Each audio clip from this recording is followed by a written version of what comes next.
Now, the reason why this is very important, why I do consider intonations as a very important part of communication, is because aside the fact that it is a rhythm, and aside the fact that it kind of makes communication beautiful and it keeps your listeners glued to you.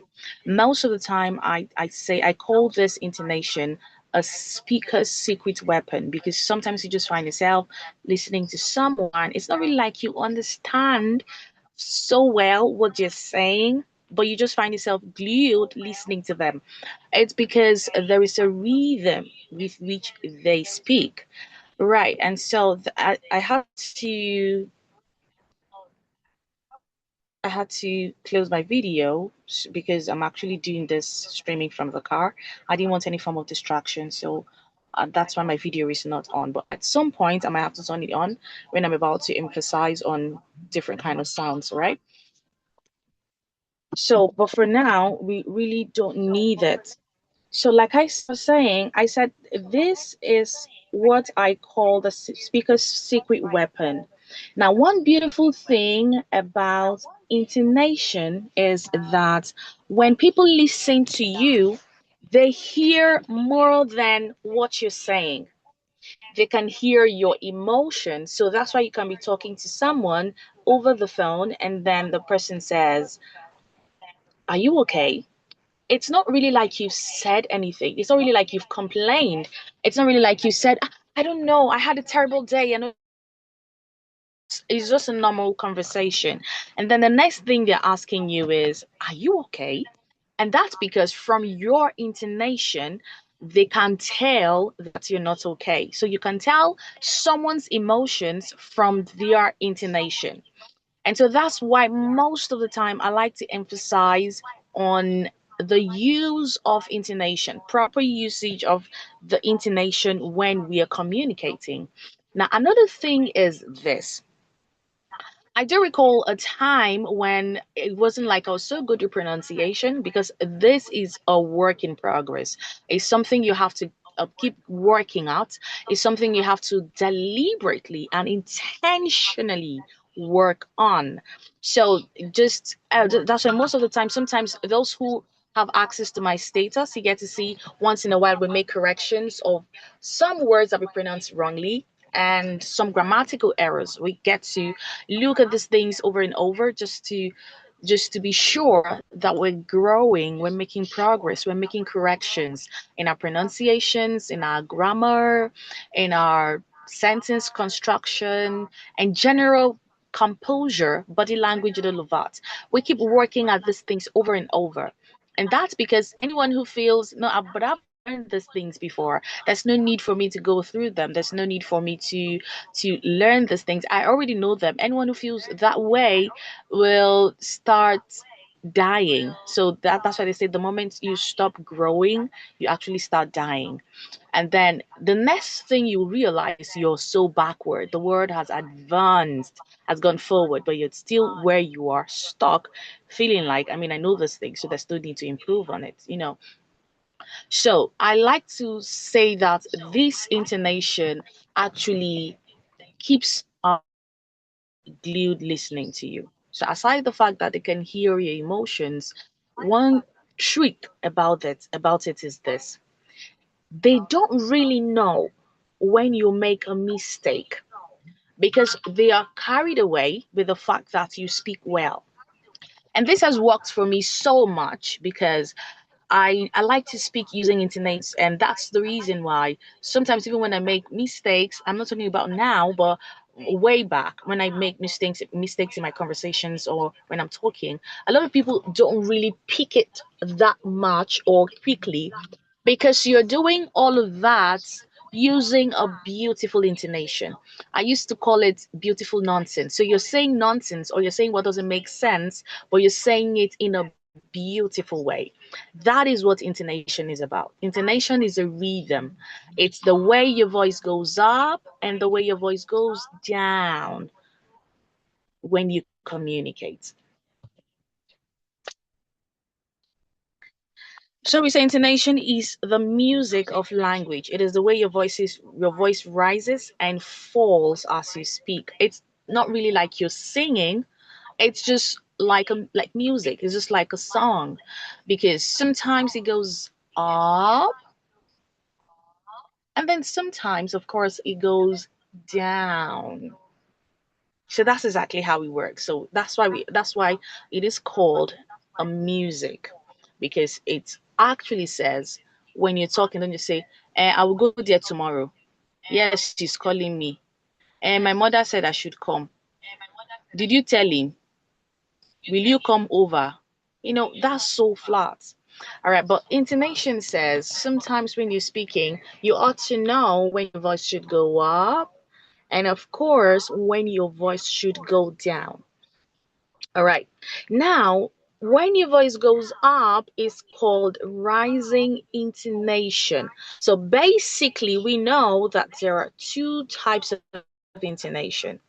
This workshop is not to keep you bombarded with so many big words. At some point, I would ask you to unmute your mics, and give trials, have some trials with what we're learning. All right, so when your voice goes up, it is called the rising intonation. Now, what are the instances when we use rising intonation? Why do we even use it in the first place? Depends on what you're saying. When we actually treat this course in details at the academy, we tell our students, well, it might be a lot of work if you're trying to use intonations for the first time. It might be a lot of work. We are not saying it is a lot of work. We're just saying because of the society, the environment that we find ourselves. So it might just be a little bit tricky trying to just start sounding different all of a sudden. So we tell them, don't apply the rules, just forget about the rules, and just try as much as you can not to sound flat. It doesn't matter if it sounds weird, because sometimes at some point some persons might feel like it sounds weird. It doesn't really matter. So what you are focusing on is, now I want to ask for a cup of water. So rather than say, please give me water, you say something like, please give me water. Please give me water. You're just trying to add a little, just a little, just a little. So we're trying not to make it very obvious, also that it doesn't sound strange all of a sudden. So that's the reason why we actually introduce intonations gradually. All right. So now we say that when you're using rising intonation, your voice goes up at the end of your sentence. Now, the beautiful thing with rising intonation is this: you don't really have to bother with the beginning of your sentence. You don't have to say, how am I going to start? Do I go up? Do I go down? Do I sound flat? You don't really need to bother about all of that. Rising intonation says, pay more focus to the end of your sentence. That's where your attention should be. That's where you get to do the work. Now, for some persons, for beginners, we tell them, just stay flat, lay low till you get to the end of what you want to say. Then you go up. For other people, how we teach them at the academy, we tell them you can play with the words. You can start on a rising tone, you can start on a falling tone, you can start flat, you can play rise and fall in between your sentences. Then you get to the end of your sentence and still rise. It takes process. It's a learning process, but it is very achievable. At the academy, we are very patient with our learners to ensure that they can put this into practice. So, that's why I'm saying, for rising intonation, we pay more attention to the end of a sentence. And so there are instances where we get to use the rising intonation. I will get back to this page later on. However, let's look at these instances. When we ask yes and no questions, these are called closed questions. So when asking someone, are you going out? When you're asking someone, will you eat? Do you want to get something? Are you tired? All of those questions that we ask people that are yes and no questions. Questions where when you ask them, what they're going to say to you is yes or no. So these are called yes and no questions. They are called closed questions. Yes, you demand a response from them, and that response can only be yes or no. So when I ask you to make examples of yes and no questions, you wouldn't say something like, how are you? Because when you say, how are you? You don't expect the person to say yes. Neither will they say no. So that means that kind of a question is not a yes and no question. When I ask you to make an example of a yes and no question, you wouldn't say, what is your name? Where are you going to? No, those are not yes and no questions. Because when you ask those questions, the response you expect from them is not yes or no. It's far from it. You expect them to tell you where they're going to, you expect them to tell you how they were doing and all of that. That's not a yes and no question at all. So, but questions that you ask, there are so many of them. Every day we get to use questions like this where you're asking for clarity, you want to be sure about something, you want to confirm certain things. You know that these are called yes and no questions. So I have few examples here. I'm going to attempt, I'm going to read those questions here using two examples or two ways.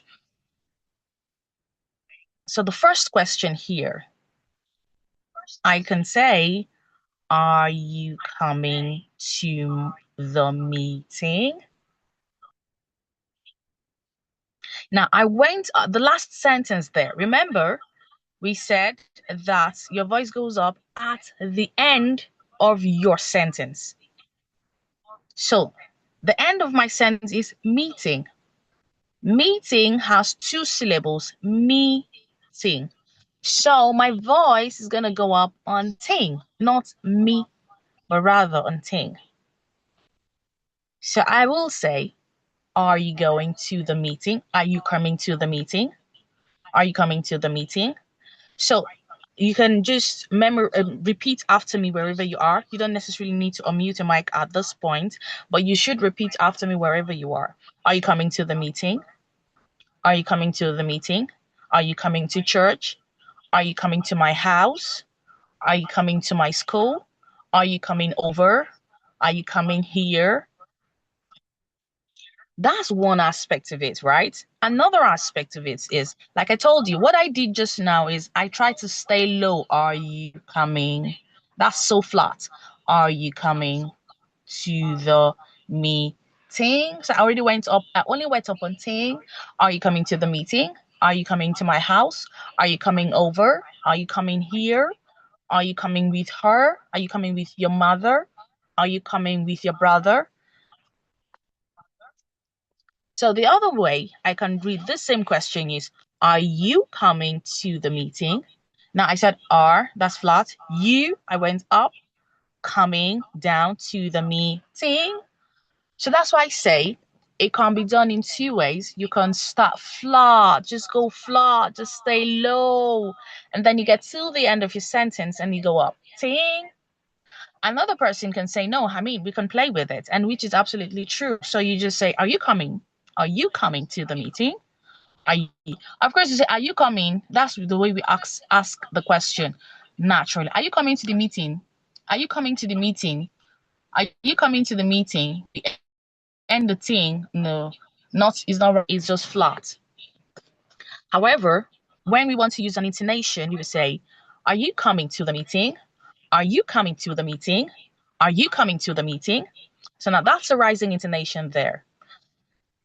Are you coming to the meeting? Are you coming with your mother? Are you coming with her? Are you coming with her? You want to see and surely go up. Are you coming with her? Are you coming with her? Mm-mm. Are you coming with her?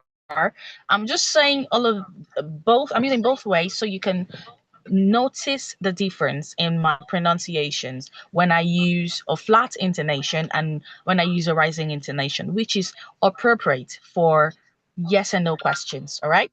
Now, the second question we have here, has the package arrived yet? Has the package arrived yet? Has the package arrived yet? Has the package arrived yet? Mm-mm. Has the package arrived yet? So when you say the word package, the A there makes the sound E, so we wouldn't say package. Please, where is the package now? The word is pronounced package. So, has the package arrived yet? Now, you look at the word arrived. There are actually some set of words I will be taking us through later on. This word arrived is not pronounced arrived. I'm trying to say so many things at the same time because I really don't know if our time will favor us to get the part of other things we want to do in details like I would love to. So now that I still have them, now that I remember, so I'm just trying to explain them. So the word you see there, has the package arrived? The word arrived. The letter A you find at the beginning of the word does not make the sound A. So you will not say arrived. What time did you arrive? We wouldn't say arrive. We will say arrived,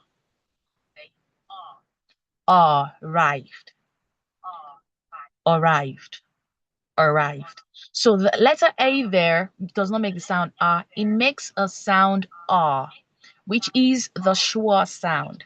It's called the schwa sound. If you're conversant with the IPA chart, if you're conversant with the vowel sounds on the IPA charts, you will realize the sound I'm talking about. It's called the schwa sound. It is the most significant sound in English language. So that's the sound you find at the beginning of that word there. So you wouldn't say, has the package arrived yet? You will say, has the package arrived? Has the package arrived yet? Has the package arrived yet? Has the package arrived yet?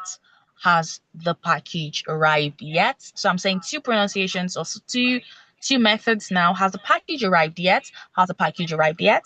So whichever way, you know you're going up. So I do hope you're repeating after me from your region, from where you are. Has the package arrived yet? So the third question, do you know how to get there? Do you know how to get there? So someone comes up to you and asks for direction. Oh, do you know how I can get to this place? And you say, oh, sure. Just take your turn, the next turn, go way down, and then take your right turn. You find that place right in front of you. Do you know how to get there? And they say, oh, sure, I'll find my way, you know. So you wouldn't say, do you know how to get there? You will say, do you know how to get there? Because it's a question and it shows that you're expecting a response from the time. Do you know how to get there? Do you know how to get there? Do you know how to get there? Do you know how to do it? Do you know how to cook? Do you know how to write it? Do you know how to dance? Do you know how to play? Do you know how to make hair? Do you know how to drive a car? Do you know how to climb a tree? Do you know how to do it? Do you know how to get there? It's a yes or no question. Do you know how to get there? And then the next one, number 4, is it raining? Is it raining outside? Is it raining outside? Is it raining outside? That's what we say. Is it raining outside? Outside, outside, outside, side is coming down. But outside is supposed to go up. Is it raining outside? Is it raining outside? Is it raining outside? So even when you say, is it raining outside? Is it raining outside? Is it raining outside? Is it raining outside? Is it raining outside? I hope I'm not too fast. Please, if I'm too fast at any point, just leave a message in the chat. I will definitely see it. Or you can just, if you have any question at any point, please do not hesitate to leave a message in the chat so I can look at it. All right.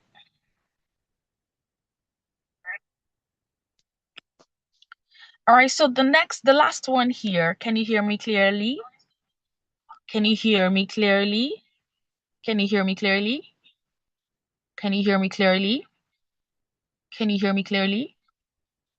Now, here, HEAR and clearly, CLEARLY, clearly. So we wouldn't say, can you hear me clearly? Clearly, clearly. When we say clearly, clear, is it clear or clearly? We make the EAR sound like it's the letter E sound. So we make it sound eh, but that's not how it is. And when we say here, can you hear me? We also do not articulate it properly. So the accurate articulation for both words, hear, hear, to hear someone and to be here as a location. The same pronunciation. Both words are pronounced the same. I'm talking about HERE and HEAR. Both words are pronounced exactly the same. So can you hear me? Please come here so you can hear me. Please come here so you can hear me. Here. Come here so you can hear me. Both words are pronounced the same, all right? They are what we call homophones. Same pronunciation, but just different spellings and different meanings. So they are homophones. So now I'm talking about here and clear. So we wouldn't say clear. Is that clear? You would say clear. Is that clear? Is that clear? Is it clear? Do you hear me clearly? Do you hear me clearly? All right. Okay, so that's for rising intonation. Okay, now before we get to this part of it, let me look at when we introduce rising intonation. If you look at what's there, the last part of it.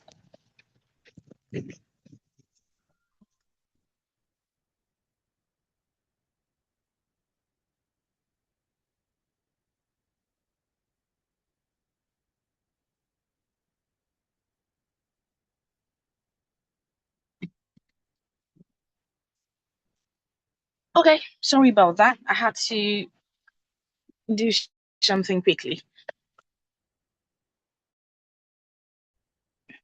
So now when you look at this page now, it says when you list items, that's another instance or another situation where you get to use the the rising intonation, sorry. So when you're listing items, you also use the rising intonation. For instance, I want to list three variables or two variables or six variables. So what you will do is you will go up, that is use the rising intonation on every variable. So you go up on every variable and then you come down on the last variable. For instance, we went to church on Monday, Tuesday, Wednesday, and Thursday. And this statement I just made was I went up on every variable, Monday, Tuesday, Wednesday, and then the last variable I came down, Thursday. I didn't say Thursday, I said Thursday. So that's me coming down. So what you want to do when you're listing variables, you want to be sure to go up on every variable and then come down on your last variable. Please go to the class and call me Mary, Paul, Peter, and John. Call me Mary, Peter, Paul, and John. Mary, Peter, Paul, and John. You know, I came down on John. I didn't say and John. I said and John. So when you're listing variables, you use the rising intonation on every single variable.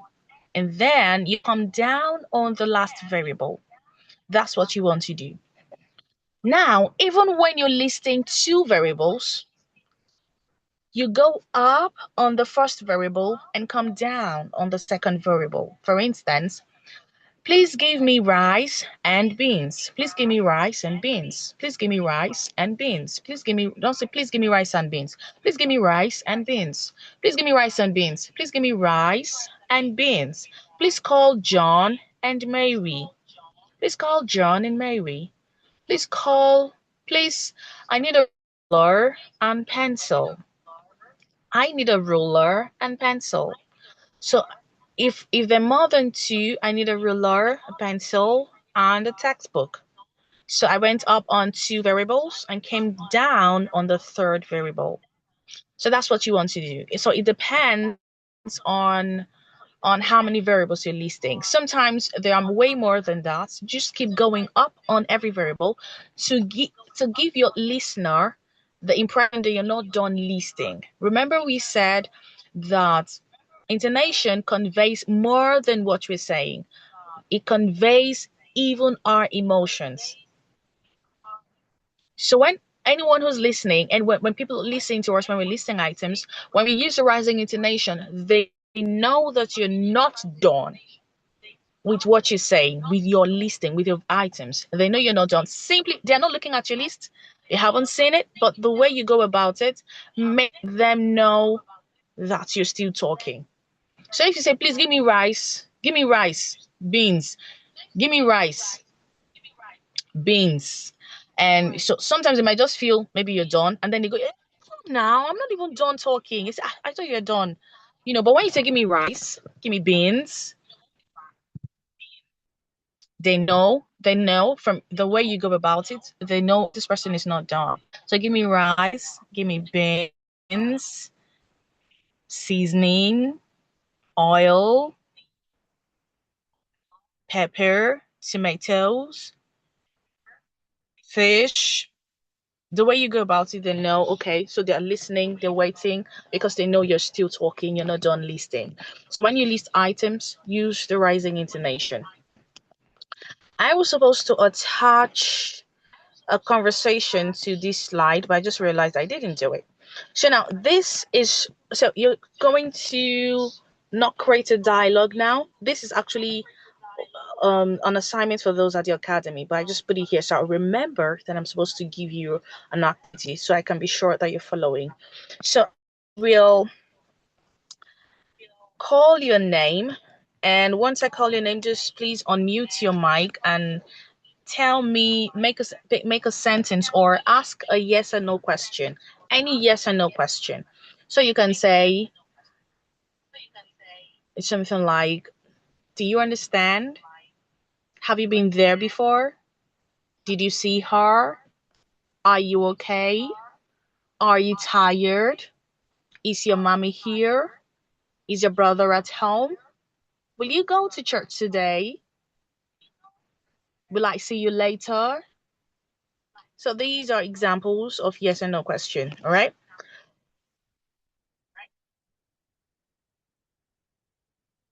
Okay, so I will start with it's amazing that using you didn't most of us didn't log in with our names. I'm just saying maybe the name of your device and all of that. So let me start with Maureen. So so Miss Maureen, could you unmute your mic? Would you unmute your mic and make an example for us? A sentence or question, an example of a yes or no question. Okay, are you going to the market? Excellent. Are you going to the markets? And I like the way you said markets because the letter E in that word actually makes the E sound and not the S sound. So we wouldn't say markets. Are you going to the markets? But you pronounce it very, very beautifully. So you said, are you going to the market? Excellent. Thank you so much, ma'am. All right, so let's have the next person. Let's have Mrs. Dina too. Mrs. Dina Tubawa, please, would you unmute your mic and make an example for us?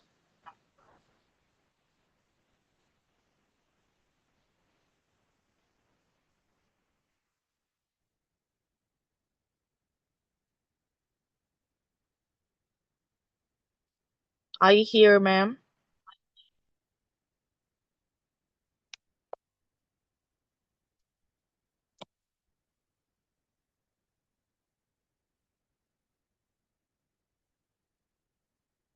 You need to unmute your mic so we can hear you.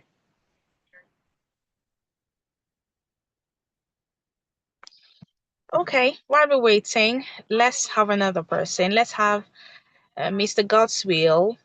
Please go ahead and unmute your mic and make an example or a yes or no question for us.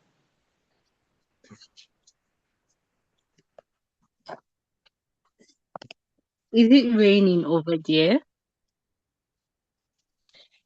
Did I just say Mr. Godswill and I'm hearing a lady's voice? Are you a Yes. lady? Yes. My sincere apologies. I had no It's fine. idea. It's fine, no problem. Okay. Is it raining over there? Could you say that again? Let's Yes. hear you. Is it raining over there? Is it raining over there? Over there. All right. That's good. Thank you so much. Thank you so much. All right. So let's have Mr. Guy Agwik.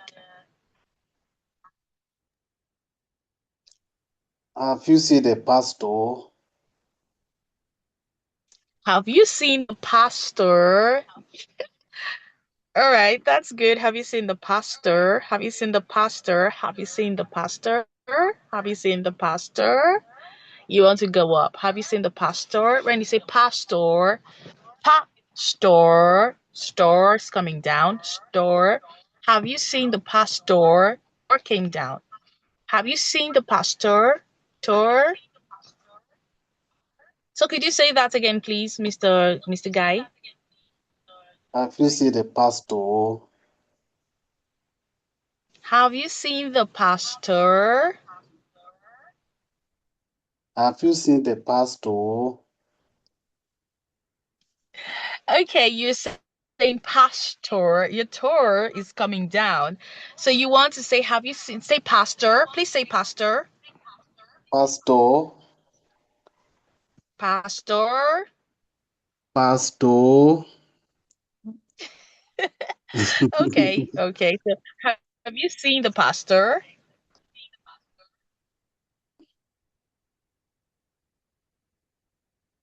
Please go on, sir. Say it. Okay. Have you seen the pastor? All right, all right, all right. Thank you. Thank you. We will get there. It's a gradual process, but that was very impressive. Well done, sir. All right. So there's this person with Infinix X6528. I really don't know the person. So please, if you can hear me, just unmute your mic and give us an example.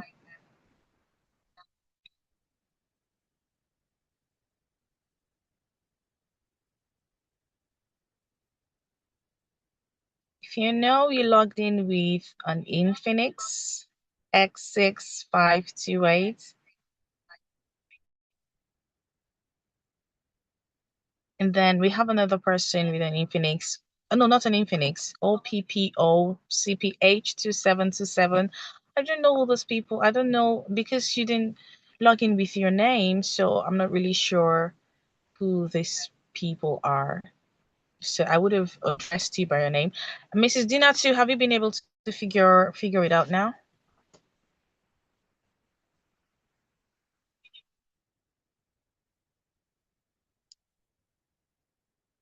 Hello.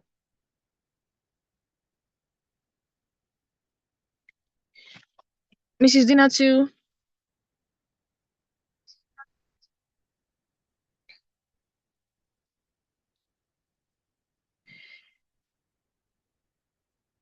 All right.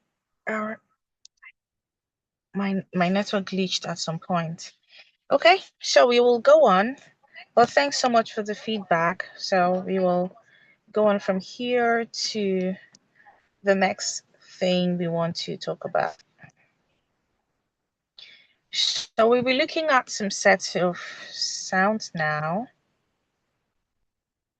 Not really like sounds, but we're going to be making some corrections that has to do Hello. with.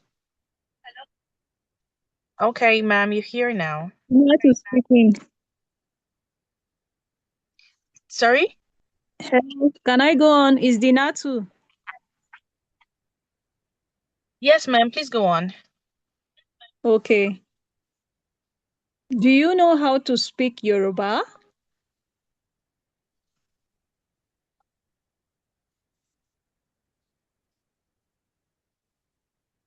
Hello? Do you get it? No, I I said, didn't. I didn't get you. The network glitched from maybe from your end or from mine, but I didn't get you. do you know how to speak Yoruba?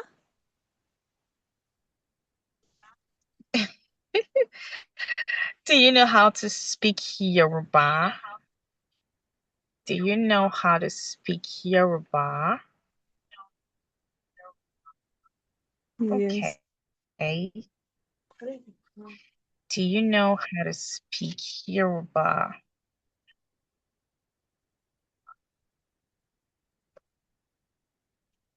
All right, ma'am. Yoruba, Yoruba, Yoruba. Yoruba. Yoruba. I'm trying to share my screen for this Okay. next topic we want to talk about. That's what I'm trying to do. Okay. Okay. Okay. And Do you know how to speak Yoruba? okay, please give me a sec. Let me try to figure this out. Let me call someone. It's okay, man.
Okay, so I'm back here. Sorry about that.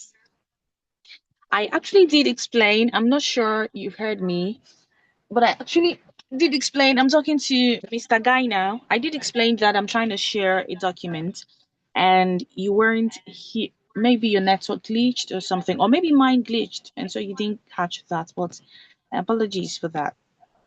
So I sent, if you check your chat, please let's check our chat. There's an image that I shared to the chat while I was trying to set these documents up. So please check your chat and see that image I sent. So that has to do with, I believe you can see clearly. So all you have to do is just tap on it, and then you see that's a conversation.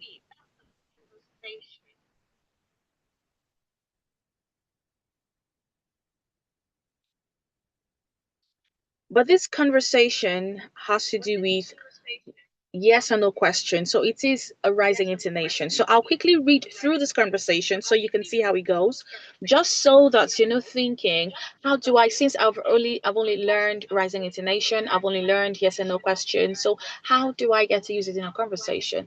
Now this is a conversation here between Tolu and Jojo. Now Tolu says, "Did you find my dress?" Because it's going up. It's a rising intonation. Did you find my dress? Jojo says, "Sure, I did. Were you worried already? Were you worried already? Were you worried already?" Then Tolu says, "Of course not. Did you find it in my room? Did you find it in my room? Did you find it in my room?" Then Jojo says, "Right. It was beneath your mirror stand. Shouldn't I get a reward for it? Shouldn't I get a reward for it? Shouldn't I get a reward for it?" Then Tolu goes on to say, "Definitely, Jojo, you deserve a reward for it. Do you need it right now? Do you need it right now? Do you need it right now? Do you need it right now? No. Do you need it right now? Do you need it right now? Definitely, Jojo, you deserve a reward for it. Do you need it right now?" Then Jojo says, "Absolutely, right now." That's a statement. So when we make statement, this is just a hint to the other intonation. When we make statements, we don't use the rising intonation, especially not at the end of it. So maybe in between you can do the rise and fall. You can rise, you can fall. You can use a rising and a falling in the midst of your sentence. That's long, just as you speak and as you keep going, but you certainly don't want to end on a rising intonation because it's not a question. So but your statement ends on a falling intonation, and that's why Jojo says absolutely right now. So she wouldn't say right now, because when she says right now, it's automatically a question. Right now, of course, the other person feels she's expecting a response. So maybe a yes or a no. So right now, absolutely right now. So now that's how that conversation goes. So I will ask, who am I going to ask now? I will ask,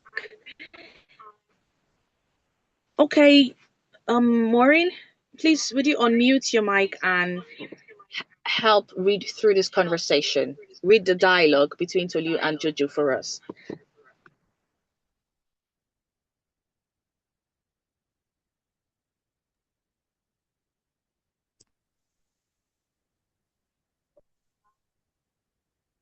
All right.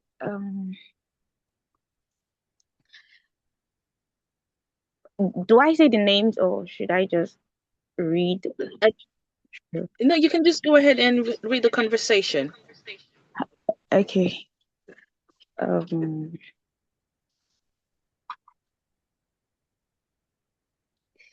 Sorry. All right.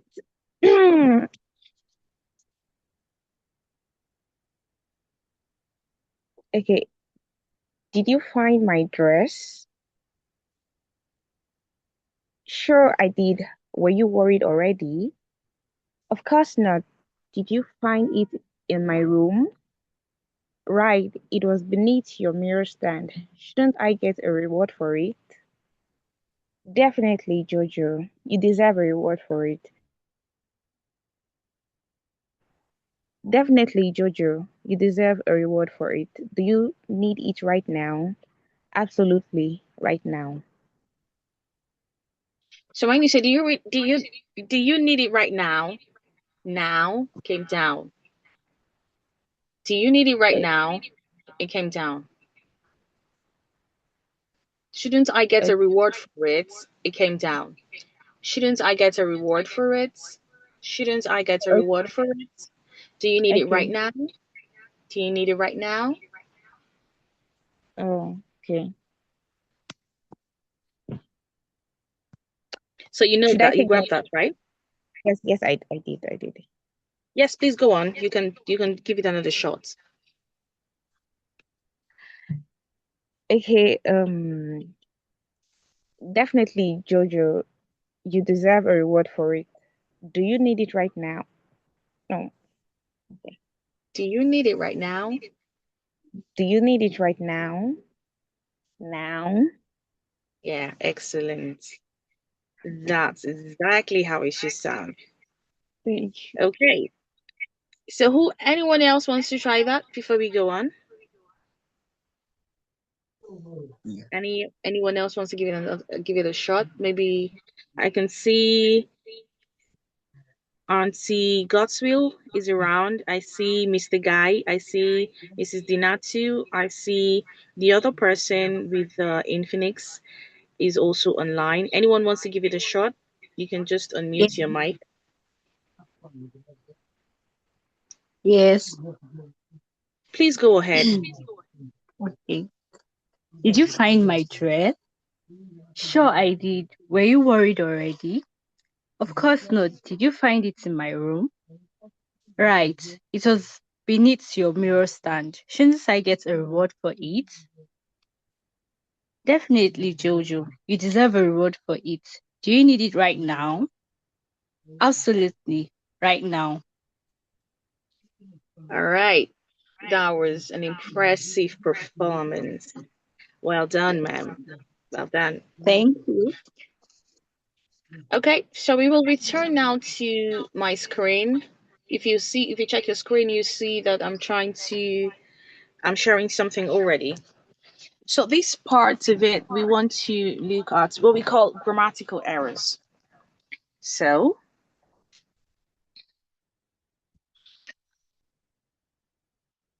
grammar errors. I like this so much. But all right, I am going to trust God sincerely, deeply to bring it in a very simple way that it will not be complicated at all. All right. So the first grammar error we want to address is who versus whom. So when do we get to use who and when do we get to use whom? Now, by the time we're done listening to this, you will realize that most of the times, or most of the instances, most of the place that we should have said who, we actually said whom. And then when we were supposed to say whom, we actually said who. Okay, now there's actually, because I tried to do a little bit of research about these things, and then I realized from my research that some of these things are not actually accurate in the real sense, all right? But because of consistent usage, they have come to not be accurate but acceptable. So, for those of us who are instructors, particularly those of us who are classroom instructors, those of us who are generally into public speaking and all of that, we want to ensure that we're using the right expressions, not just expressions that are acceptable, but expressions that are accurate. That's what we want to do. So now, when do we get to say who and when do we get to say whom? Of course, we know for those, I'm not going to use all the subject and object part of it. Okay, just I actually designed this curriculum for instructors, classroom instructors. So that's why it's very detailed. But I wouldn't take you through all of that. I'll just pick out what's necessary, and so you see it. All right. So now, when do we get to use who and when do we get to use whom? In simple form, when your answer is going to be he or she. So he and she go together. So when you will use he as a response or she as a response, your question will be who. But if your answer is going to be him or her, your question will be whom and not who. I'm trying to take this slowly so that maybe you can hold on to that and not forget it. All right. So if you're going to say who is calling, he is calling, you know that you wouldn't say whom is calling, right? So you know he is calling, you wouldn't say him is calling, you would say he is calling. So you know that's more accurate. So when you say who is calling, all right? So the man who I hired, do you know the man who I hired yesterday is not a serious person. Now say who? You won't say he. He. You wouldn't say I hired he. You will say I hired him. So you will say so in that regard, your I hired yesterday is an unserious man.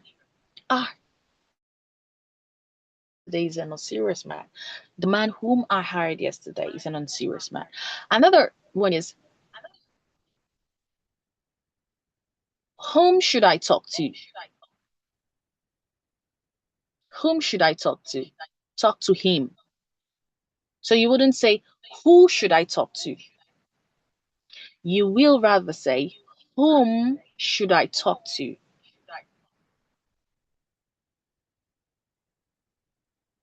I hope it's not confusing. So we're trying to make a correction to this grammar error. Knowing when to use who and knowing when to use whom. Who did you speak to? Him. I spoke to him. I spoke to her. So you know that the accurate response there would be whom did you speak to? Oh, you went to the organization? Yes. Whom did you speak to? I spoke to him. I spoke to Mr. This. Oh, you spoke to him. Yes, I did. So in that regard, it should be whom did you speak to and not who did you speak to. And even when you're saying whom should I speak to or whom should I call, good. Whom should I call? Not who should I call. Okay, please, excuse me, who should I call for you? No, whom should I call for you? Because you wouldn't say call he or call she. You would rather say call him or call her. So whom should I call? Whom should I speak to? Whom did you speak to? And all of that. And of course, we have an example here. Who is calling? You know, you wouldn't say him is calling. You say he is calling. So of course, in that regard, who is super accurate. All right. Who is your friend? You wouldn't say whom is your friend. Who is your friend? He is my friend. She is my friend. So you wouldn't say him is my friend. Her is my friend. So in that regard, who is your friend is super accurate. All right. Okay, so our time is running faster than I expect. All right, so let's go to the next one. Knowing when to use if versus when. I hear this a lot, and Jesus Christ. I was somewhere a couple of weeks ago, and this English instructor was telling the students, if you finish before I get, no, no, he said, if you finish, put it on the table. And so I was wondering, if was it uncertain that she wouldn't finish it? Because when it's a certainty that this person would get the work done, you wouldn't say if, because if means he might finish it, he might not finish it. But when is a certainty. So I know you will finish the work. So I wouldn't say if. I'd rather say when you finish it. Put it on the table. Now, that's the reason why I had to include things like this in the curriculum, because I know that a lot of people make this mistake. I hear it a lot. In fact, I know someone within my environment who says, if I come back, we'll talk about it. And most times when he says, if I come back, I say, no, when you come back, because you must come back. I'm a spiritual person. I'm a child of God, and I will not let the devil play with my words. I will not let the devil take any opening. So don't say if, because you're coming back is sure. Let's see. I was talking about my husband there, because sometimes he says, if I come back, we talk about it. So I will say when. So every time he says, if I say, I scream when you come back, because you must come back. So I'm saying this to say, when it is a certainty that something is going to happen, please use when, because the only thing you're not sure of is the exact time that it will happen. So you know this person is going to get this work done, so you don't know when exactly. So you say, when you come back or when you finish, do this or do that. But if you know the person isn't going to get the work done, and you're just trying to, let's just see if he can or if he can't. So you say, if you finish, do this or put it there or get it over here and all of that. So when you say if, it means the person might finish it, the person might not finish it. If someone says, if I come back, the person means he might come back and he might not come back. Now, the only instance where that kind of a statement is acceptable, when someone says, if I come back, is when the person knows they're not coming back, they don't stay with you, so they might not come back to your place. So in that instance, they can say, if I come back, we'll talk about it. Otherwise, we'll talk about it tomorrow, maybe over the phone or anything. They know they don't stay with you, so their coming back is not certain, because they don't live in your house. But when it is a house that you know you will surely come back to, please use when, because you know I am definitely going to come back to my house, but I just don't know when.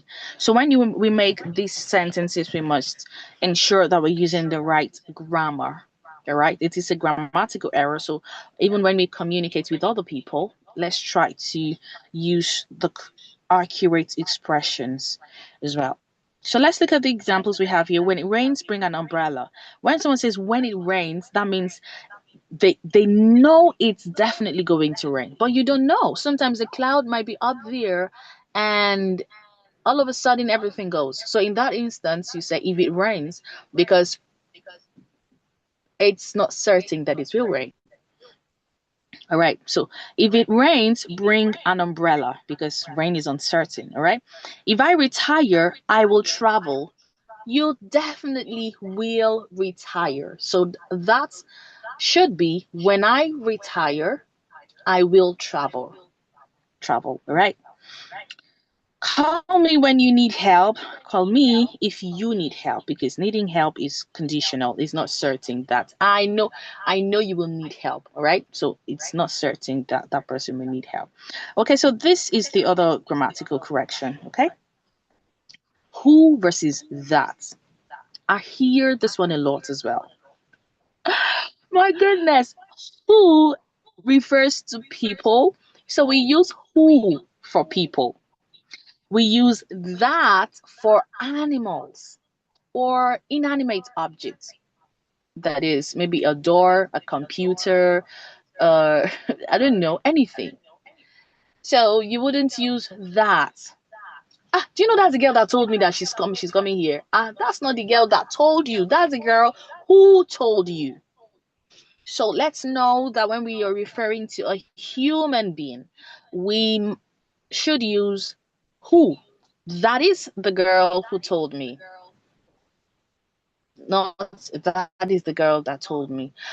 And for some people who are instructors, you can just go into the class and say, "Are you the one that is talking?" Ah, no. Are you the one who is talking? Of course, that's a yes or no question. So you want to use your rising intonation. Are you the one who's talking? Are you the one who's talking? Who? Not that.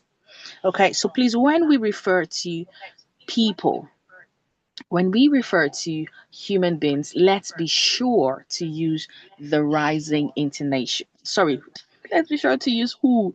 Then, when we're talking about an animal or an inanimate object, you use that. So when you use that, when you're referring to human beings, you make them sound as though you make it look as though they are animals or they are inanimate objects,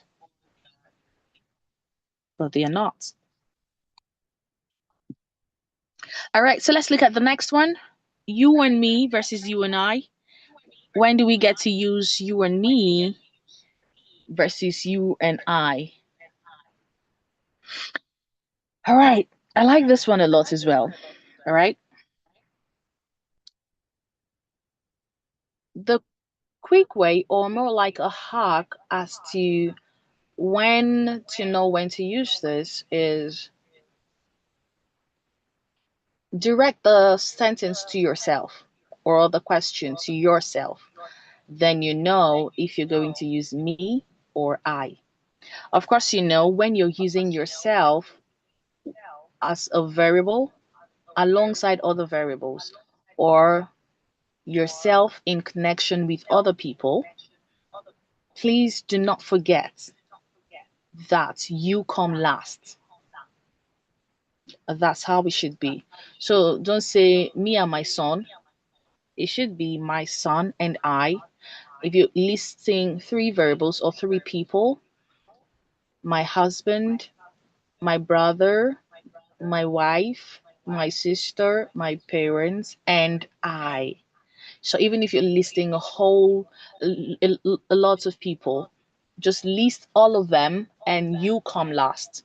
It doesn't mean like you're last, but it's just grammatically correct to bring other people, other variables first, and then you come last. All right. My son, my husband, my daughter, my pastor, my neighbor, my uncle, my auntie, my parents, and I went to the zoo. Right. So everybody, okay, and so that's how it should be. And of course, you know that when you're listing variables like that, do not forget to using the rising intonation, because you're staying going this and that. All right. So you and me. So of course, this I've already clarified that you come last. So you and I, she, Mary, John, and I, Peter, Blessing, and I, and all of that. So you come last. All right. But now, when do you know when to use I or me? Because I've noticed that even when it is not grammatically or correct, we use I most of the time. This person and I, John and I, will go to the market. Please bring water for Mary and I. Please get this for Mary and I. When you're coming, please help get this and this for Mary and I, for Blessing and I, and all of that. So we get to always use I. All right, but it's not always correct. Sometimes it is correct, sometimes it is not correct. So how do you know when it is not correct? You want to, like I said, you want to address the question to yourself. When you're coming, please bring water for me. You are directing it to yourself now. Please bring water for me. You would not say, please bring water for I. It's not correct. Obviously, it doesn't sound correct to say bring water for I. So you will say, please bring water for me. So that means when you're using it in connection with another person, you will still use me. You will retain the usage of me. So in that case, you will say, please, when you're coming, bring water for Blessing and me. Or please, could you bring the stapler for Rejoice and me? Please, would you get a white shirt from the market for Blessing, Mary, and me? You won't say, please, would you get a white shirt from the market for Blessing, Mary, and I? No. Please, would you get a white shirt from the market for Blessing, Mary, and me? So that's what you want to do. So always try to check the question out with yourself. So you can be certain to know which is more accurate. So I'm going to talk about responding to negative questions. This is also something I've noticed a lot when people ask some questions. And it's kind of funny because when you now answer accurately, they think you are the one who's wrong. So sometimes I remember last week I was somewhere and then I was at a school and one of the students came up to me and asked a question and I answered. It was a negative question and I answered. I don't recall the question right now. I answered. So she walked and then stood somewhere and turned back to confirm. So do you really mean this? And I still responded. That's because it was a negative question. So most times when people say, aren't you going? They expect you to say, it looks like when you say yes, you're confirming that you're not going, right? So they expect you to say, no, I'm going. Aren't you going? No, I'm going. Aren't you going? No, now I'm going. So that's the kind of response they expect. But no is negative. I'm going is positive. So it looks like you're saying no and yes. So you say no, yes.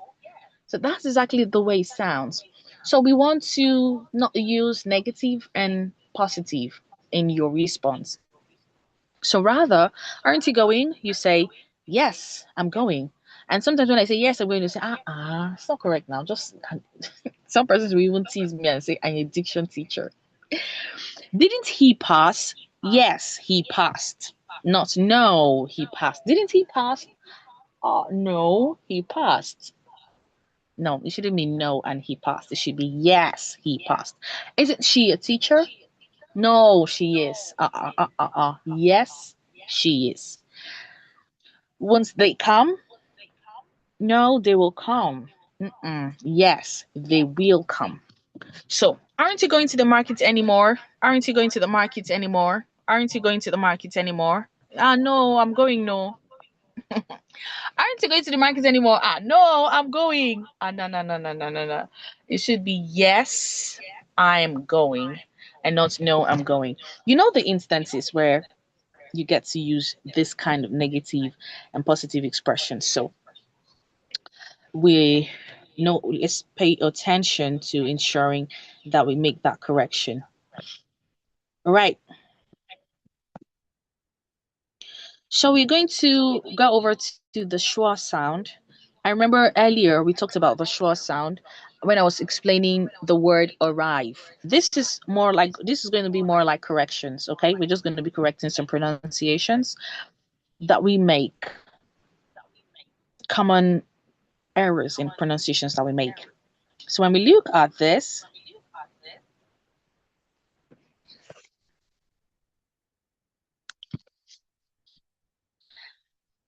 most of the words we have that starts with the letter A actually makes the schwa sound.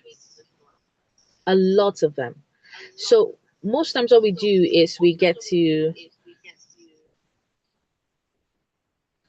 I think her network glitched. So I'm responding to the question. Okay, she's coming back into the room now. She just got back in. I think her network glitched, sir. That's the reason why she actually left the room. Thanks for noticing that. Okay, so I'm going to post some words in the charts so you can look at it. So you can stay in your charts now, and let's look at some examples of words with a schwa sound at the beginning.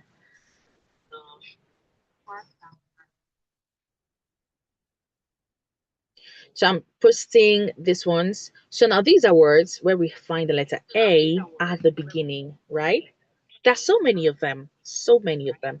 And I need you to go ahead and write words where we have the letter A at the beginning in your chart. So let's run through those pronunciations together. But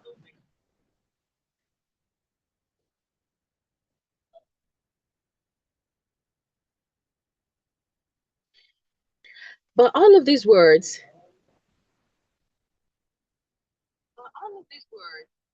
when we pronounce them, they don't sound, it doesn't say about, arrive, around. Are you around? Have you arrived? What is the topic about? Send me your account number. And then the other word there is not again. Please write as many A words as you can recall or remember. So we're going to look at the correct pronunciations of these words, all right? So these words, the first one is because the schwa sound sounds just like I told you earlier. So we say about, about, about, arrive, arrive, around. Please turn around. Are you coming around? Is she around? Around, not around. Is she around? No, it's around. Around. Is she, please turn it around. Around. And not around. Around. Arrive. Again. Please say it again. Again. Again. Again. Again. Again. And not again. Again. Again. Adjacent. Now we usually we pronounce this word as adjacent. Ah, my house is adjacent that building. The letter A, the first letter A in this word makes the A sound. The second letter A in that word makes the A sound. So letter A in that word sounds like its name. So letter A in this word sounds exactly like its name. So we wouldn't say adjacent, but rather adjacent, adjacent, adjacent, adjacent. So I'll run through those words and expect you to repeat after me, of course, with your mics muted. So we say about, about, arrive, arrive, around, around, again, again, account, account,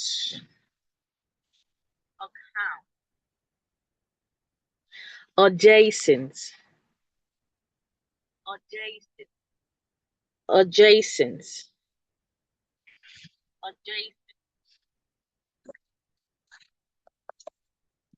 Right. Okay, so I see the word, I see army.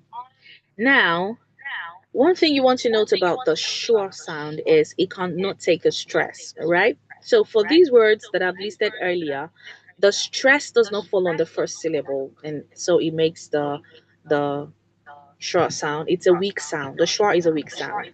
All right, but when you look at the word army, army, army, the stress is on the first syllable. So it doesn't make the schwa sound in this word. So you wouldn't say army. You would rather say army. It doesn't make the ah sound either. It's not army. It makes the long R sound. The long R sound. So we say army, army, army, army. So I hope that's clear. So let's look at the other words Maureen sent. So we have alive. Very good. So when you look at the word I am alive today, I'm alive today. So that's not alive, that's actually alive. So we know that it's alive, alive. And then the way we get to pronounce the word most times, we make the V sound like it's in, like it makes the voiceless sound, like the letter F. But it's not, so it is alive, alive, alive. Is she alive? So she also wrote accuse. Yes, that's accuse. Accuse. Not accuse. Accuse. Accuse. Accuse. And of course, I hope you're repeating after us. We have accept. I like this so much. I like this example. The second, I like the second and the third examples. Now, both of these words have the two C's, C and C. Now, when we find C and C in a word, you want to know what follows it, because what follows it is a determiner as to how C and C will sound. So just in case you come across a new word you haven't seen before and you find two C's in the word, you want to be sure to check what follows C and C. So if what follows C and C is A, O, or U, then in that case, C and C makes the sound k. That is to say, both C's makes the sound. So that's why that word is accuse. But now, if what follows C and C is E or I, so you find this word and then you see two C's there, and then what follows is E, or what follows these two C's is I. You want to make the first C sound. The first C sounds. I hope you can hear me. The first C sounds, and the second C sounds. So the first C sounds, the second C sounds. So then you're going to have accept, accident, axis, like Axis Bank, axis, vaccine, accept. Please accept my apology, not accept, accept. So yes, back to the short sound. We have accept, not accept. Please come and accept this. Please take your acceptance letter. No, acceptance, accept. Accept my apology. And yes, apology is part of it. Apology. It's not apology. It's apology. And then, so let me include that here. We have apology. Apology. We have acceptance. We have acceptance. We have adult. Please, we are all adults. Let's respect ourselves. No, we're not all adults. We are adults. So it's adult. So we have, okay, I'm not done with Maureen's words. We have accept. And then we have absolve. Absolve, not absolve. Absolve. Okay, some accents can actually say absolve, but most accurate is absolve. Absolve. Absolve. All right? Absolve. Then we have abolish. Abolish. Abolish, and not abolish. Abolish. Abolish. Then we have, okay, we have apology. Apologize. Please go and apologize to your sister. And please accept my apology. Apology, not apology. You cannot even apologize. No, you cannot even apologize. Apologize. One of the things that makes for good pronunciation isn't just the isn't just about the sound. It's also about the stress, placing the stress in the right way, in the right syllable, on the right syllable. So we wouldn't say apologize. Please go and apologize to her. Please go and apologize. It's apologize. There's no apologize. It's apologize. Apologize. All right.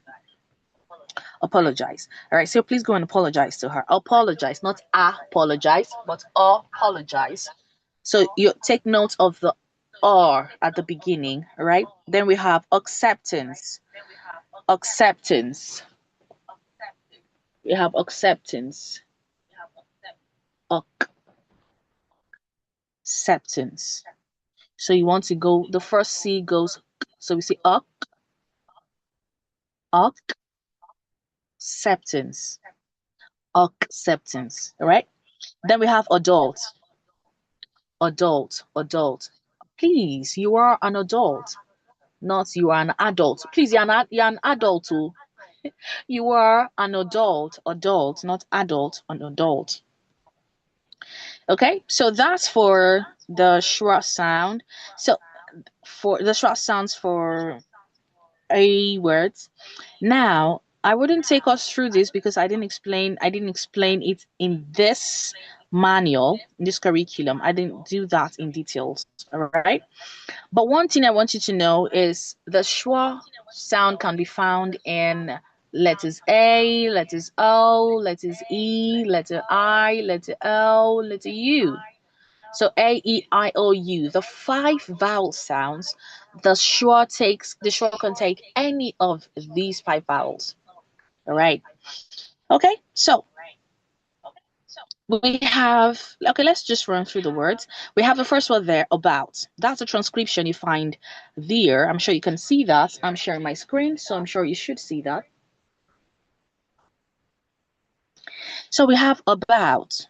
Then we have banana. No, banana. When this word banana, the first A makes the schwa sound, the second A makes the long R sound.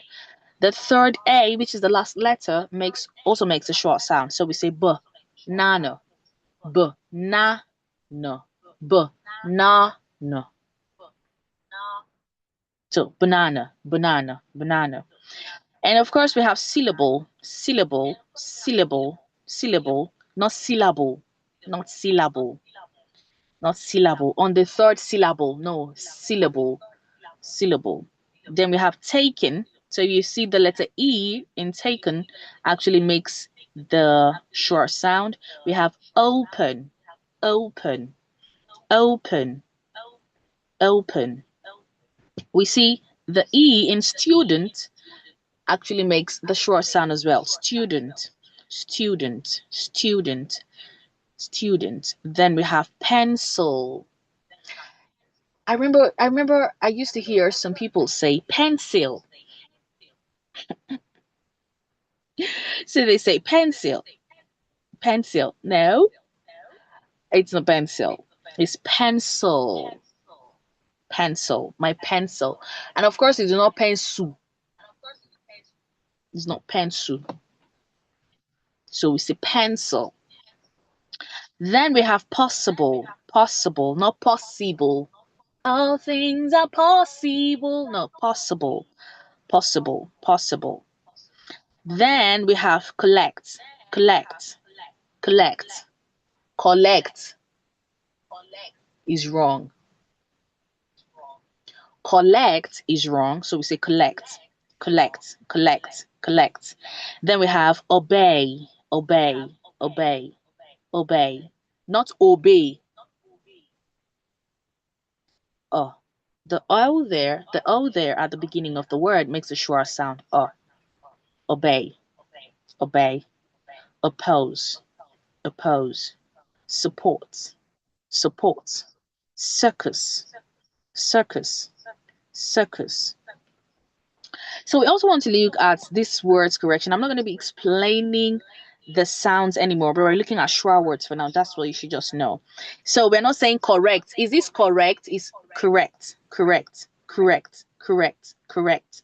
Please say with me correct, correct, correction, Correction. Please do your correction. Please do not hate correction. Don't hate correction. Only a fool hates correction. So you wouldn't say only a fool hates correction. It's not correction because the letter O there does not make the sound O. It makes the schwa sound. Correct, correct, correction, correct, correction, correct, correction.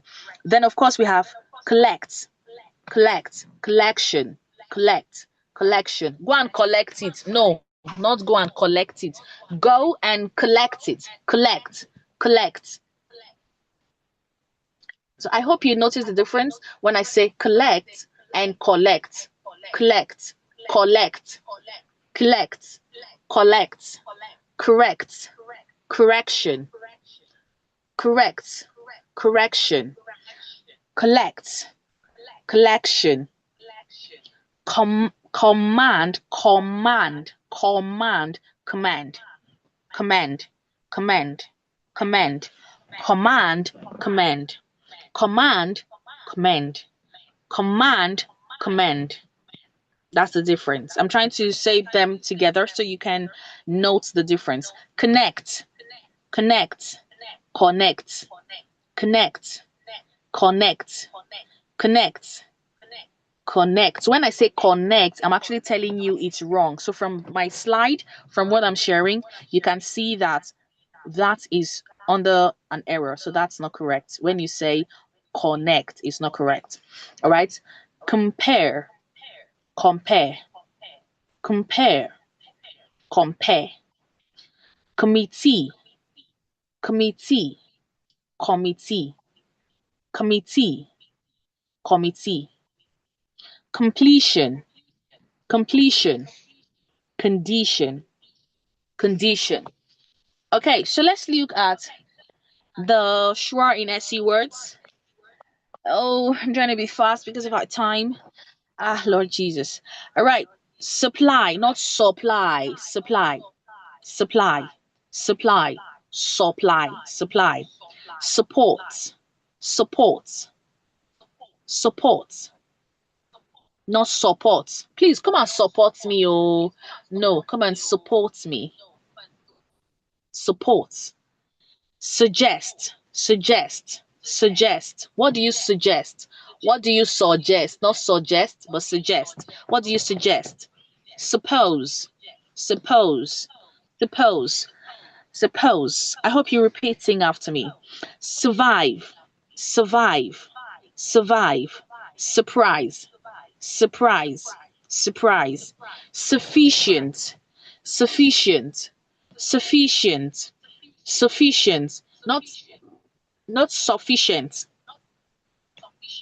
not sufficient, but sufficient, sufficient.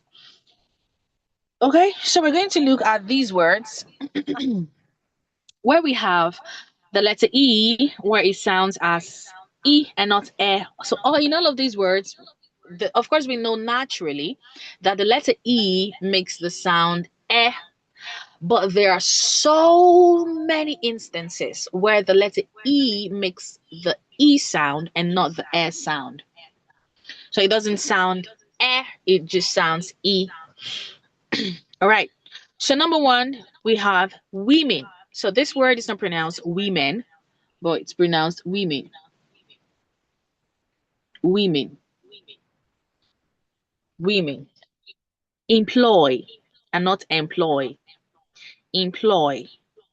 Enough. Enough. Enjoy. Enjoy. Entire. Entire. Entire. Encourage. Encourage. Engage. Engage. So if you're looking at these words, I actually changed the initial words that I used. I changed them. That's why you see they're not rhyming with the pronunciation that is in the, if you're looking at the what I'm sharing, the documents I'm sharing.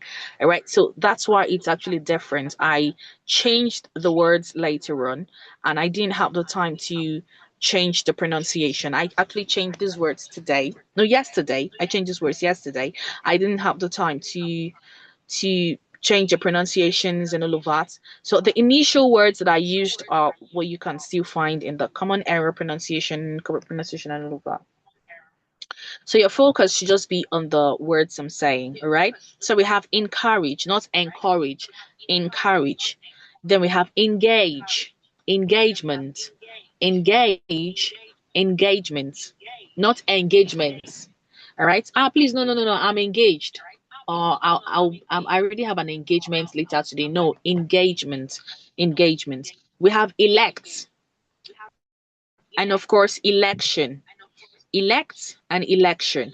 We have emerge, emerge. We have wallets, my wallets, my wallets, my wallets. We have emit, emit. Equipment, not equipment, equipment. We have exact. Don't worry, I know I'm very fast, but the recording is available, so you'll still have time to, you'll still have access to the recording, so you can always go through it again. All right. And if you have questions, please, like I said, do not hesitate to leave me a message in the chat as regards your question. So exact, exact, market, market, enable, enable, basket, basket, perfect, perfect. God wants us to be perfect, perfect, not perfect, perfect. And then wicked, wicked. He is a wicked man, wicked. And of course, wickedness is also wickedness, wickedness, wickedness, wickedness, wicked, wickedness. Pockets, pockets. Please check my pockets if you will find it. Pockets. And of course, we have bullets, bullets, bullets. This is not bullet, this is bullets. Okay, so let's look at this set of sounds quickly.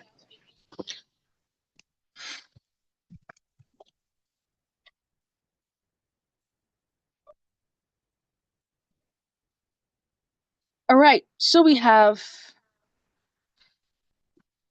the long O sound and the short sound. But the mistake we make most times is because we feel this is a long sound and the other is a short sound. So what we do is to just make it shorter in articulation.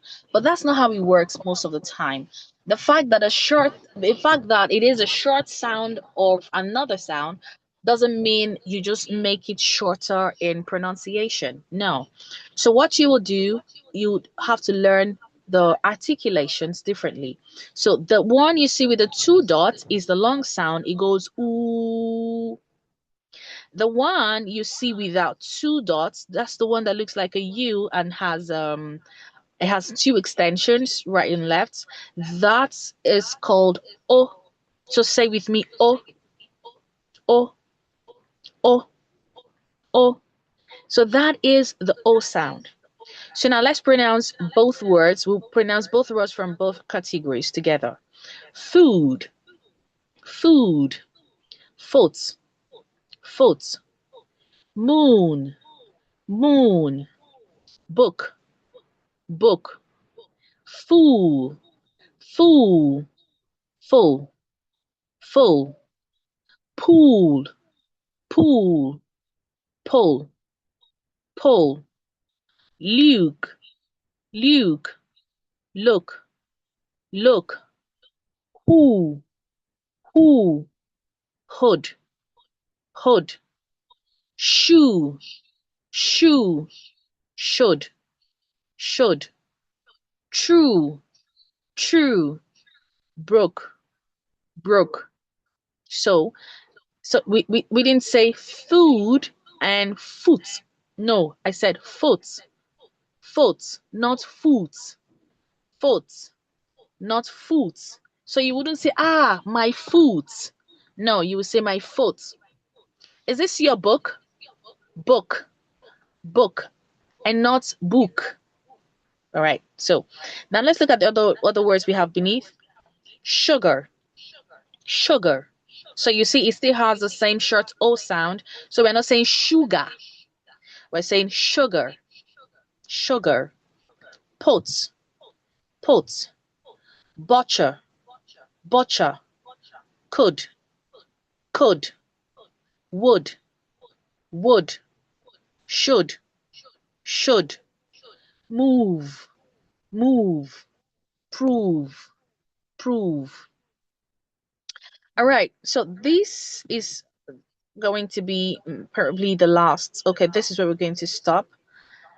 So let's look at this set of words. Words that make the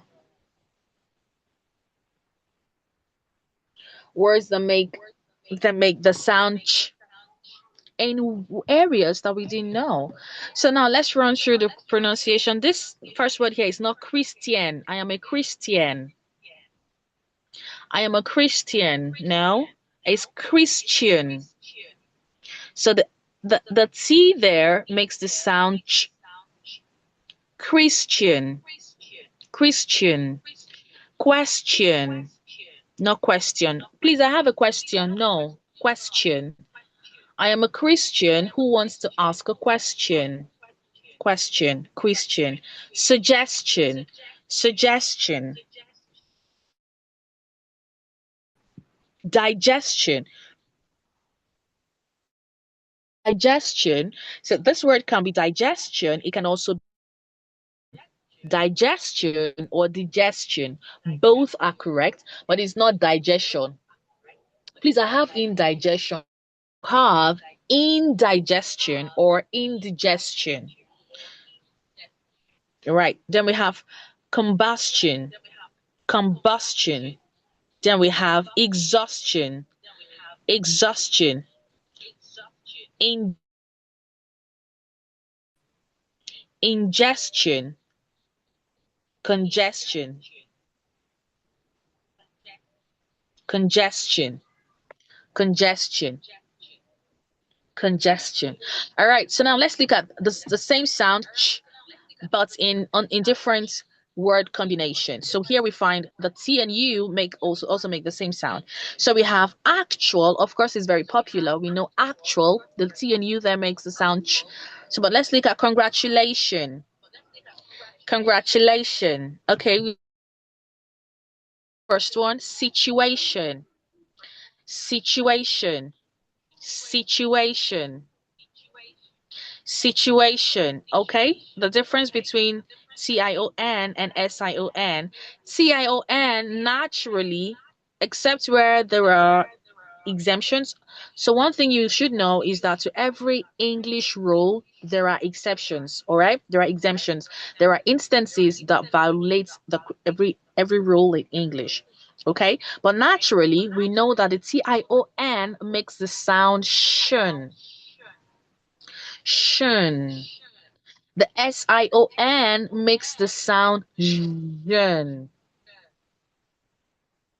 SION makes the sound yen. Yen. Yen. Explosion. Erosion. All right. Television. Television. Right. So that's SION. So SION makes the sound yen. TION makes the sound shun. So that's a major difference, right, in pronunciation, of course. Okay, so now we're looking at these words: situation, situation. So we wouldn't say situation, we say situation. And then we have actual, actual, congratulation, congratulation, fluctuate, fluctuate, creature, creature, not creature, creature, presumptuous, presumptuous, virtuous, virtuous. That's the no, no, sorry, not virtuous, virtuous. That's the virtuous woman. That's virtuous, please. The I and R there makes it sound so it's pronounced virtuous. All right. So like I said earlier, this is the last. This is the last sound we're going to look at today. We already looked at intonation. That was where we started from. This is a detailed curriculum I prepared, just like I said. So that's intonation. We've already looked at that. So now let's look at these set of words where we have the letter A, but then letter A sounds like its name and not like ah. So letter A in these words doesn't make the sound ah, but rather it makes the sound A. Okay, so we have the first one is capable. So say with me, capable. Say with me, verbatim. Verbatim. Say with me, blatant. Blatant. Say with me, complacent. You know, blatant is actually I don't, when you see someone's a blatant liar, that means they they're terrible at lying. So that's blatant. Okay, so blatant, and then we have complacency. Complacent and complacency. It's not complacent and complacency. It's complacent and complacency. Then we have audacious. Audacious. Audacious. Then we also have tenacious. Tenacious. Tenacious. Then we have expatiate. Expatiate. Expatiate. You know, some people actually replace this word is with expatiate. Now, please expatiate on this. No, it's not expatiate. It is expatiate. There is no word as expatiate. So when we say expatiate, we're trying to tell the person to explain more. So they think it's from the root word expand. So since expand means talk more about it or go be more detailed or a larger volume, expand, so that they feel expatiate is actually it actually means throw more light on something, no, shed more light on something. That's not what it means. So the accurate pronunciation is, and the accurate word is expatiate. Expatiate. Expatiate. So we have liaise. Liaise. So this word is not liaise. Ah, please liaise with those people. Let's know what we're doing. No, it's not liaise. It's liaise. Liaise. Liaise. And then we have the last word there, liaison. Liaison. So some people say liaison office. Please, the liaison office. No, it's not liaison. It's not two syllable, it's three syllables. So you say liaison. Now the stress in this word can actually be either on the first syllable. When you say liaison is on the first syllable, and you can say liaison is on the second syllable. So the stress can be on the first syllable. It can also be on the second syllable. Both are absolutely correct. So when you say liaison or liaison, both are correct. Liaise, liaison. So please liaise with them. Let's know what we're doing. Let's get the right information. So liaise and go to the liaison office. So you can say liaison or liaison. Go to the liaison office. Go to the liaison office. Go to the liaison office. All right. So this is where I will stop. If you have any question, I will attend to them. But if not, of course, I will ask my own questions to be sure that you understand what I'm saying. So I will start from this set of words that we just finished pronouncing. So I'll need you to one person unmute your mic and attempt the pronunciation of the words from capable, verbatim, blatant, complacent, complacency, audacious, tenacious, expatiate, liaise, liaison. So these are the words. So who's going to do that for us?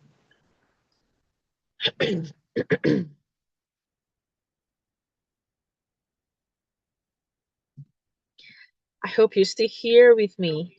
I see Mr. Guy. I see Miss Goswell. I see the person using the Infinix phone. I see Maureen. So I see you. All right, so who's gonna go? Who's gonna do that for us?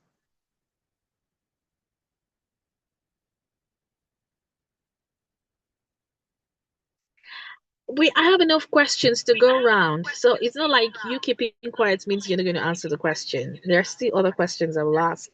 Maybe I should just start from I just go ahead and just call. All right, so let's have Mr. Guy. Mr. Guy, let's have you unmute your mic and please run through the pronunciations of the words. Capable.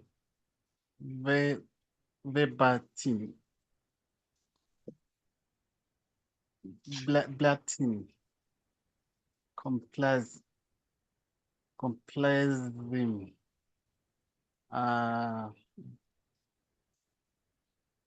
Adasium. Tenasium. Expatiate. Liaison.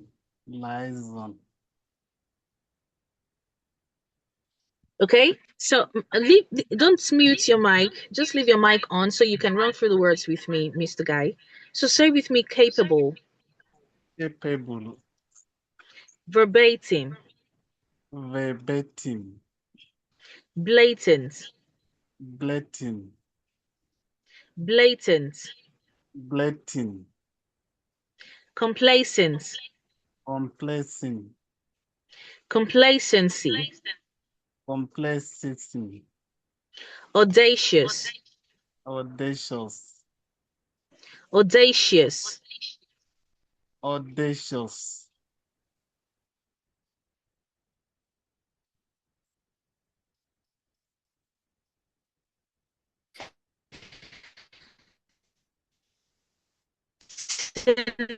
tenacious. You hear me? Come again. Tenacious, Tenacious. expatiate, Expatiate. liaise, Less. liaise, Liaise. liaison, Liaison. liaison. Liaison. All right. Okay. All right. Thank you. So, okay, I still have Maureen. So, Maureen, you unmute your mic and pronounce these set of words for me, for us. From Christian to virtuous.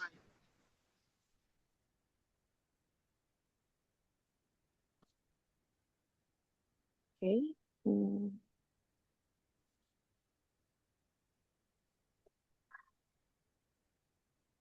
All right. Christian, question, suggestion, digestion, combustion, exhaustion, question, question, yes, question, um, ingestion, congestion. Okay, Yes, all the way down to the EU words. all right. Um,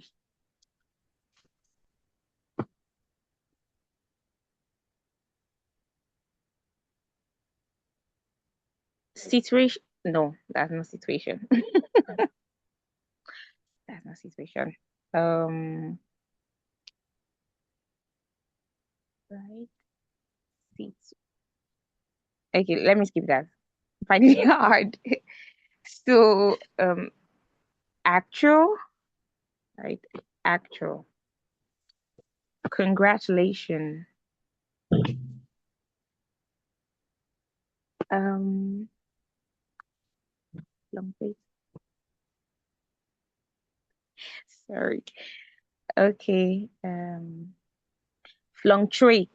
Yes, trait. Creature. I remember that one. Creature. Presumptuous. Vicious.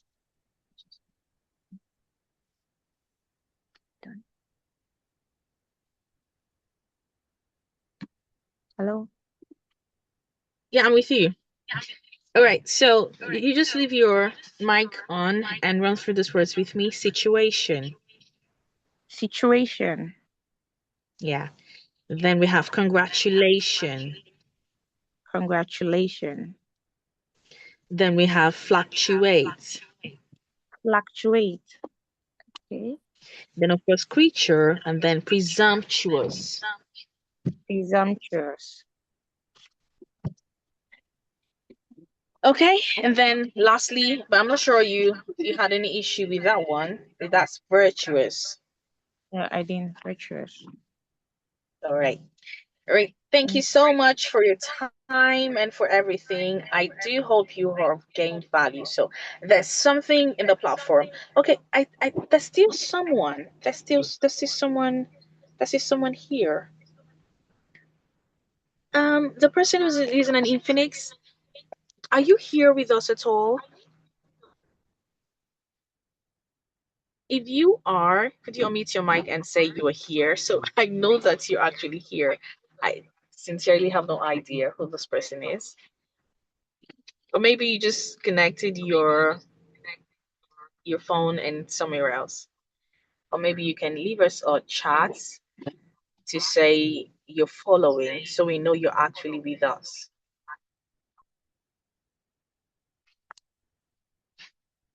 Are you here?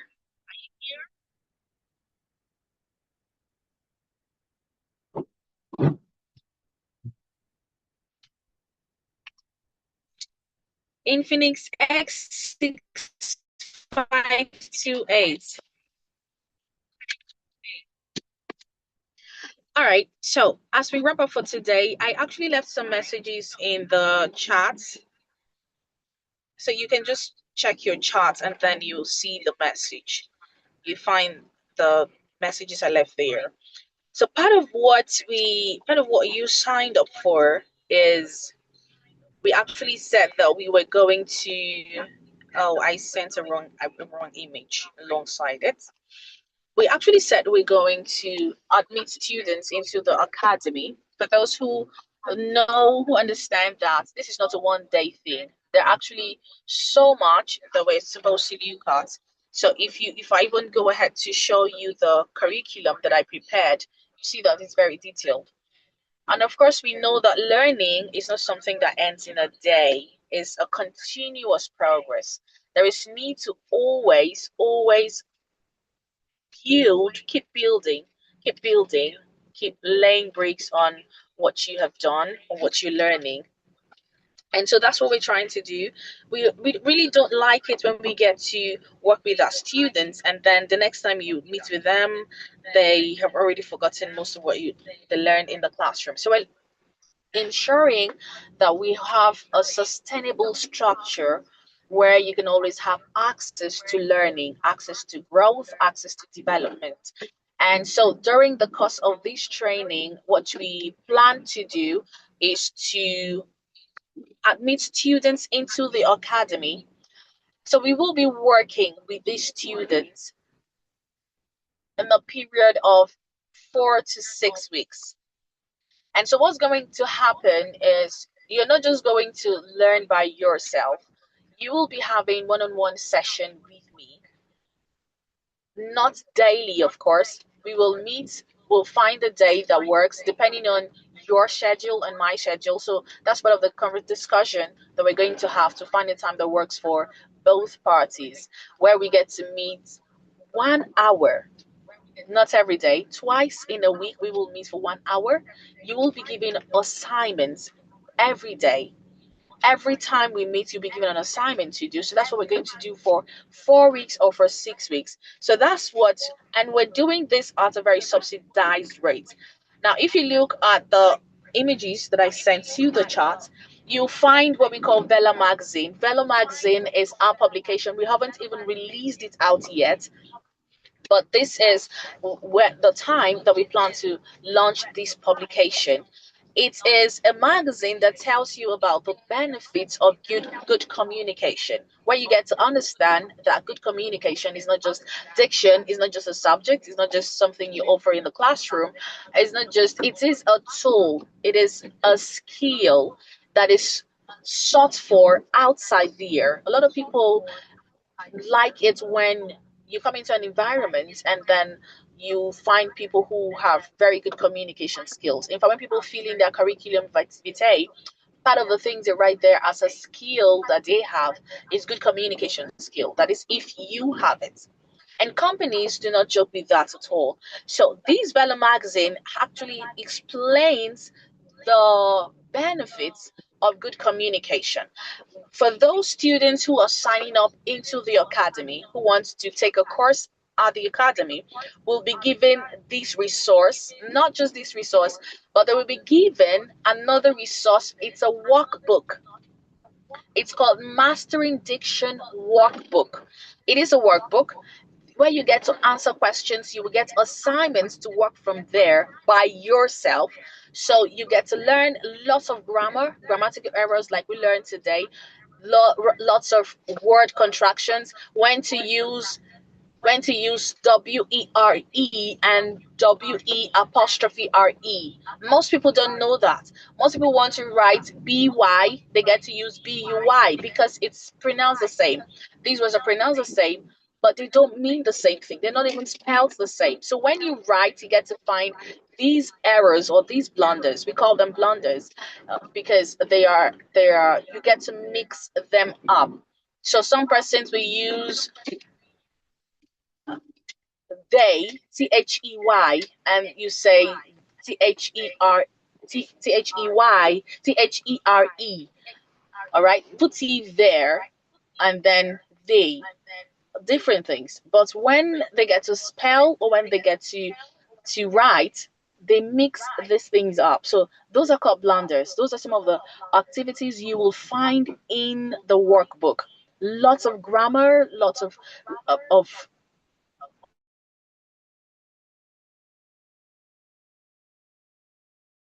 in the workbook. You will get this workbook for absolutely free. So we're giving this workbook to our students who are signing up at the academy for absolutely free. And of course, we're giving out this magazine to our students who are signing up also for absolutely free.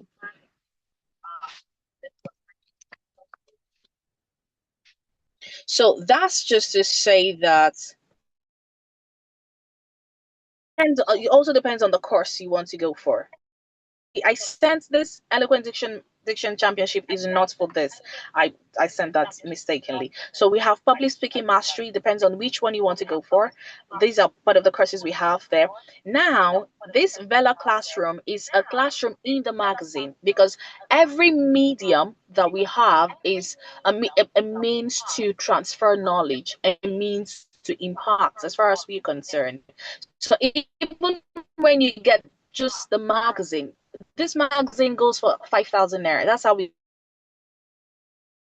sell it.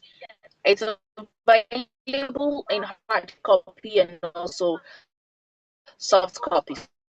So those who purchase the magazine have what we call the Velo Classroom, where you get to learn 12 things in 12 months because it's a yearly production, a yearly publication. So you get to learn every year.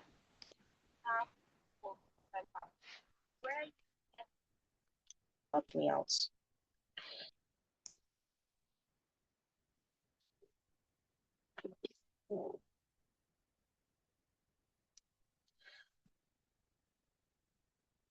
Still rolling. I think it's because the position of the car has changed. Okay.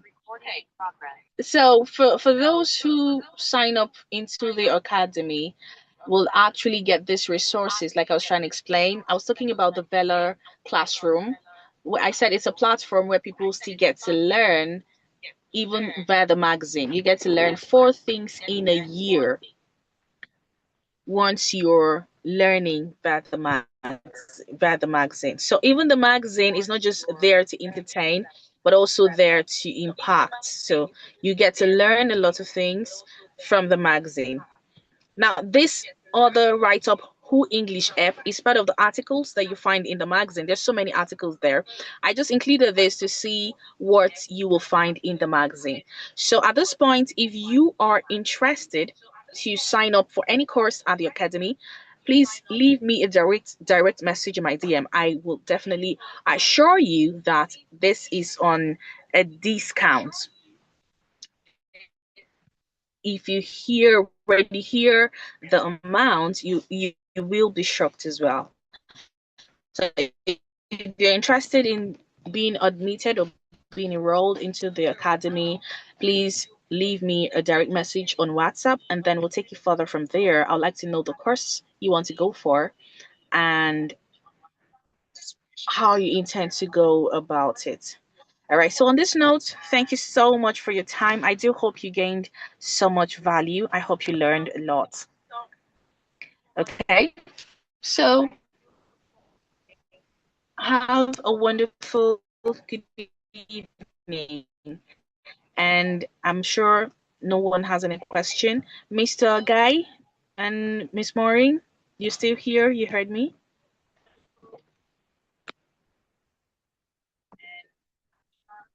Slide.